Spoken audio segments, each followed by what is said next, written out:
author Phoebe Fox, and today we're going to be reading Sofia's Stoop story, 18th Street, Brooklyn. This was written by LaPlaca Bohrer and illustrated by Steve Johnson and Fancher.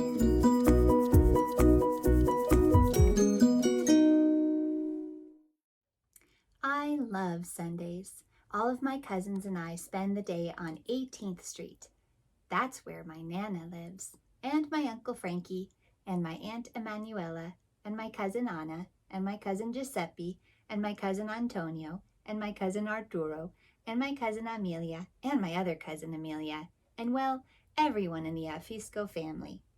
Everyone except me. I live on Long Island, but on Sundays, 18th Street, Brooklyn is my home.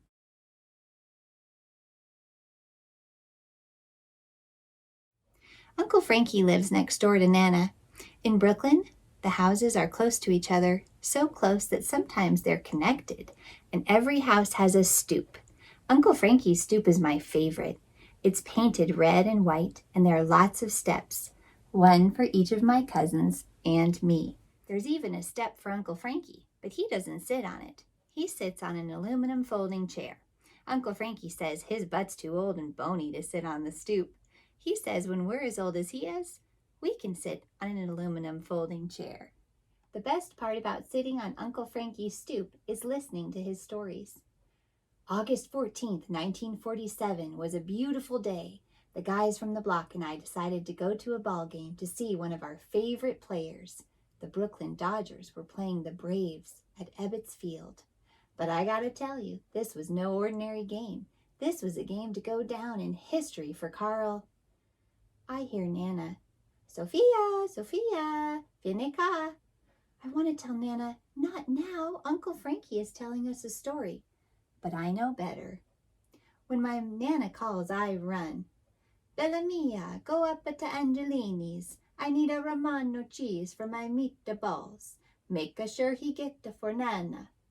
I'll be right back, I yell to Uncle Frankie as I run up to 6th Avenue. Good morning, Mr. Angelini. Nana needs... I know, Sofia. I saved a nice piece of Romano for your Nana. Filomena, grate the cheese for Sofia's Nana. Mrs. Angelini hands me a small chunk of cheese. I devour my chunk. I tap the countertop with my fingernails. I tap the wooden floor with my patent leather shoe. How long does it take to grate cheese? Finally, Mrs. Angelini returns. Salvatore, the machine doesn't work. Come look. Oh, mamma mia, Mr. Angelini shouts. Oh, mamma mia, I want to shout, but I don't. I hear the hum of the grater. Mrs. Angelini hands me the bag of grated Romano cheese. I hand her the money and race out the door, almost forgetting to say thank you. The sweet aromas of basil, garlic, and tomatoes reach me 2 houses before Nana's. Nana makes the best gravy in all of Brooklyn. Grazie, grazie, bella mia. Nana leans to kiss my forehead as I drop the bag of cheese on the table and dash to Uncle Frankie's stoop. I plop down on my step. Antonio, do you have ants in your pants? Asks Uncle Frankie. Giuseppe, stop poking little Amelia. Do you want to hear the rest of the story? Uncle Frankie asks my cousins. Yes, Uncle Frankie. It's the bottom of the 8th. The game is scoreless. Furillo hits. Carl Furillo? I ask Uncle Frankie, and then Nana calls me again. Sofia, Sofia, vieni qua. No, I want to scream, but I know better.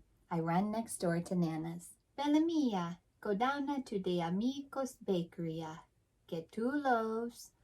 Oh, Italiano bread, fresh Italiano bread. Make sure it's a fresh. And we need some cannelloni for dessert. Make sure they are fresh. Ask Signor D'Amico for the one he made today, not... I know, Nana, the ones he made today, not yesterday. I'll be right back, I yell to Uncle Frankie as I run down to 5th Avenue. Un minuto, Sofia, Mr. D'Amico says as he takes a steaming tray of Italian bread out of the oven. He stuffs 2 long loaves in a white paper bag. I hug the warm bag, being careful not to squeeze too hard. And Nana wants... I know, Sofia, cannelloni. But look, here, there's no more left, says Mr. D'Amico. Oh, but Nana has to have her cannelloni.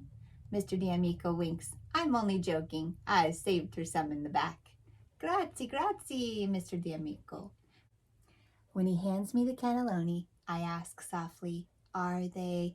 Yes, Sofia, tell your Nana I made them today, not yesterday, today. Grazie, I shout as I run out the door. The aroma oozing from the warm white bag teases me as I race up 18th Street. I can't resist. I tear off a small piece. And then another. And then another. By the time I reach Nana's house, only 1.5 loaves are left.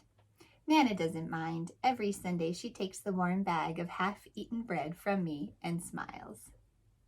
O sole mio, stan fronte a te. Nana is singing about her son again. Before I open the screen door, my nose tells me Nana's frying her meatballs. Nana makes the best meatballs in all of Brooklyn. Nana wipes her hands on her apron and sits down. She pats the chair next to her. Sofia, sit here, next to you, Nana. But I want to hear Uncle Frankie's story, Nana. Oh, you Zio Francesco. He has so many stories to tell. But I try to tell her that this story is special. Sofia, you know I have many grandchildren. Amelia, Anna, Arturo. I know, Nana. But I have only one Sofia. She grabs my face and squeezes my cheeks between her hands. Do you know I'm a Sofia too? And when I was your age, I was as skinny like you. And my Nana feed me meatballs, ravioli, braciole, Italiano bread. And then I grow big and stronger, like you cousins. Nana puts a bowl of meatballs in front of me. I stuff one meatball in my mouth and stand up. All right, Sofia, you go and hear you Zio's story, but take us some meatballs with you. Nana places 3 more just fried meatballs in a paper napkin. I can't believe you were at that game. And did you really talk to Carl Furillo, the arm? Asks Big Amelia. Yes, and I have a keepsake from the day that Carl Furillo called the happiest day of his life. Uncle Frankie closes his eyes. He takes his handkerchief out of his pocket. What? You met Carl Furillo? Why was it the happiest day? Venite qua, Sofia, Anna, Giuseppe, Antonio, Big Amelia, Little Amelia, Arturo, Francesco. Time to mangiar, Nana shouts. Everyone runs to Nana's, everyone but me. I sit on my step on Uncle Frankie's stoop. Sofia, don't you want to eat? Uncle Frankie asks. I'm not hungry. What's wrong, Bella? Everyone else heard your whole story, and I only heard bits and pieces of it. Now I sit on the stoop to listen to your story, and it's over. And we have to go in to eat, and I'm not even hungry. Nana, Uncle Frankie yells. Save a dish of ravioli and meatballs for Sofia and me. We'll be in soon. All right, and I save a special braciole and a nice sweet sosiccia for my Sofia, Nana yells back. Uncle Frankie sits next to me on my step. I'll never forget that day. It was August 14th, 1947. My buddies from the block and I decided to go to a ball game to see one of our favorite players, Carl Furillo. The Brooklyn Dodgers were playing the Braves at Ebbets Field. Oh, Sofia, this was no ordinary game. This was a game to go down in history for Carl Furillo. But we didn't know that then. Before the game, a group of fans presented Furillo with a brand new Buick, right there on the field. Can you believe that, Sofia? Oh, and we had terrific seats. Boy, were they terrific. We could see every move Furillo made in center field. He played the entire game and didn't make a single error. Boy, could that guy throw a ball. That's how he earned the nickname, the Arm. And he could hit, too. Picture this, Sofia. It's the bottom of the 8th. It's still 0-0. Stanky is on second base. Furillo is up at bat. Whack!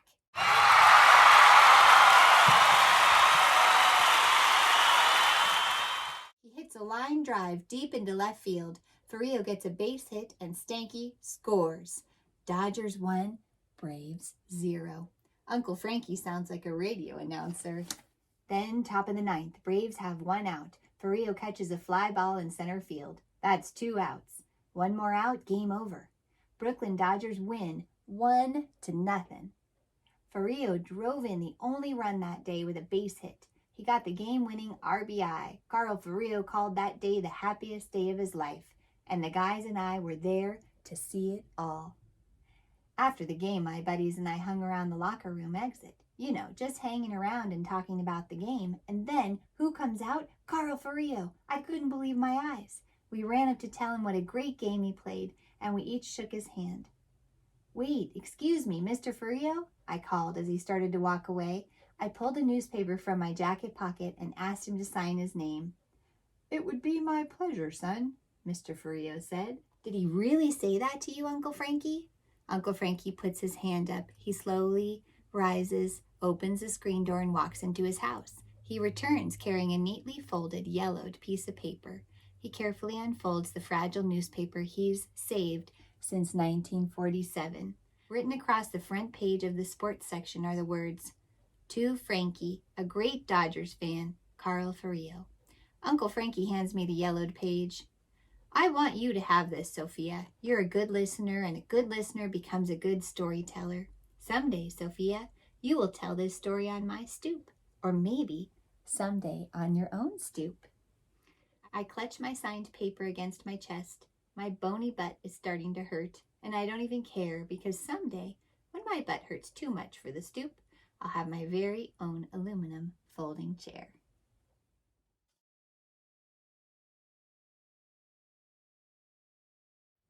The end. That was Sofia's Stoop story. In the back of this book, there's a real treat. It's the recipe for Nana's meatballs. I hope you'll take a look and maybe even make your own. I think I might do that. It's getting late and I'm hungry.